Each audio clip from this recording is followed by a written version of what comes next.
Welcome to another video from Dr. Lock. I thought we'd look at just what's on the bench today. We're just getting over a 4-day Easter weekend. And when I say getting over, that's because we're all in quarantine.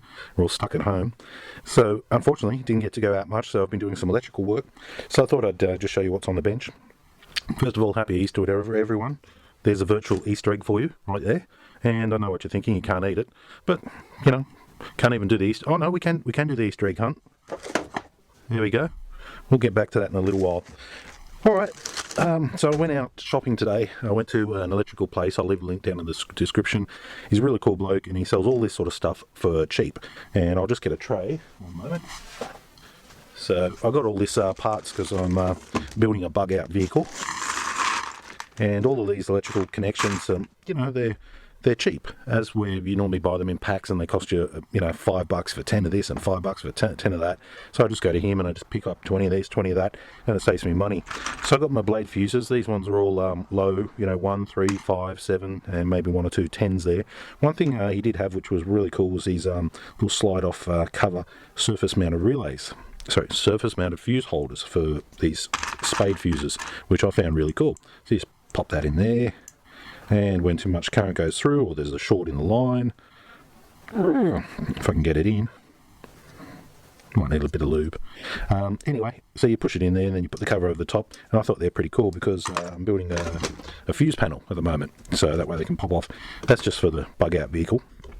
I also saw these little things here, these little alligator clips, and they're pretty cool as well. So I thought I might just build a couple of leads up, because always these days I keep losing my test leads, and that's the problem. Once you lose them, you're stuck. And normally you buy them in a pack. You get 2 red ones, two black ones, 2 green ones, 2 orange ones, and I'm thinking, who uses this? And then eventually you start losing them all, and it's like you're using a yellow or green for a positive, and it just gets annoying. Anyway, so that's what I kind of got, and that was all cheap. And we got ring connectors, female little crimp-ons, male little crimp-ons, and he was there on a public holiday too. Big blob of solder there. These are my wire strippers. Big blob of solder. If you ever see in my videos and you see a dark spot on my left leg, that was from my soldering iron that blobbed a big blob of solder just like that straight on me. And we've spoken about it, and here it is here.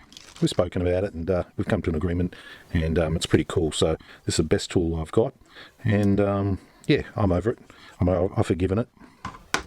So what I thought I'd actually do is I thought I'd just make up a couple of test leads. So this is my crimping tool here, and my stripper. Works pretty good. Pop that aside there.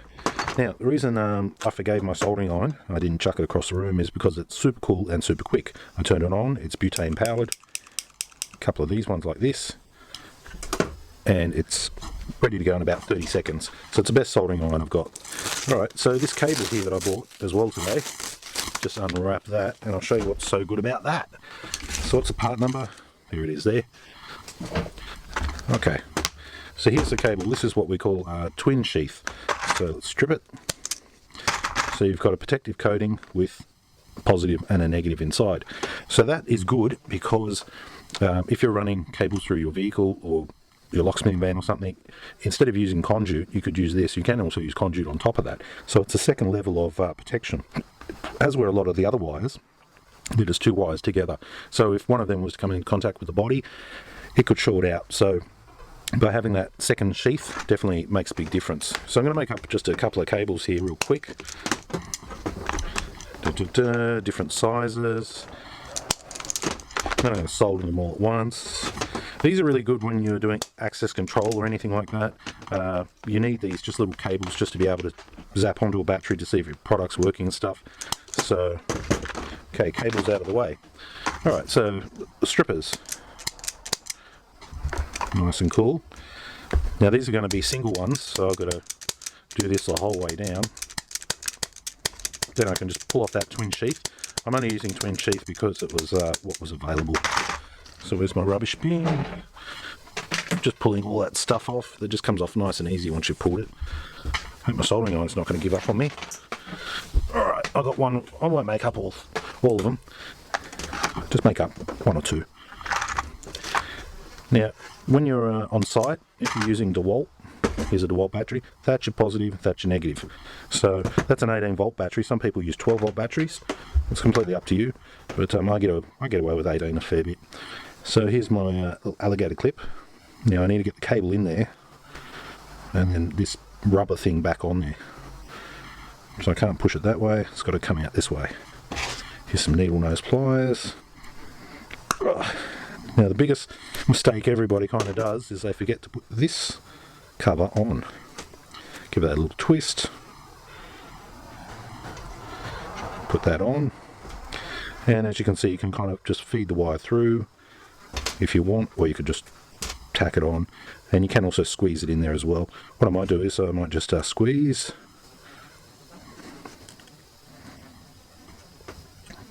And squeeze.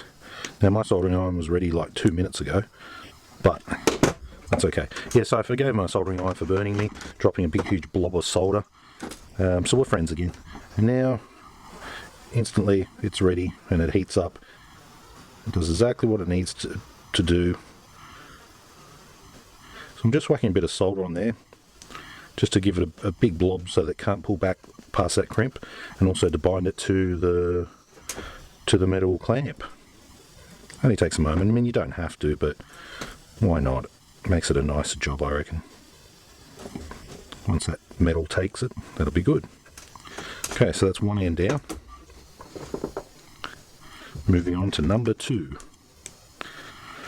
So yeah, I'm not going to make all these clamps. I was just basically showing you how to make them, and I'll give you a link to the guy that sells all these little parts, and they're fairly cheap. So if you're in Australia and you are looking for like fuses and stuff, or if you're making up a new work van or a bug out vehicle, whatever, it's handy to have.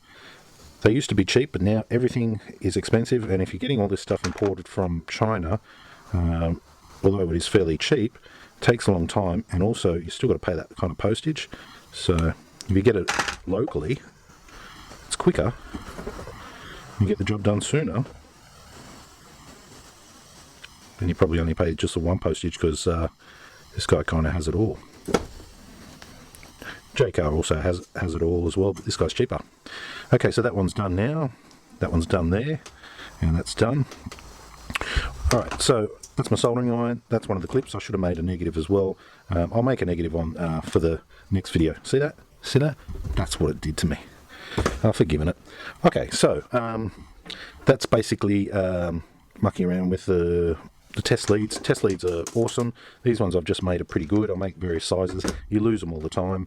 You can simply just clip them on just like that. The 3 terminals, and away you go. And the reason I'm making these test leads is for my next video, where I'm going to be looking at this bad boy here.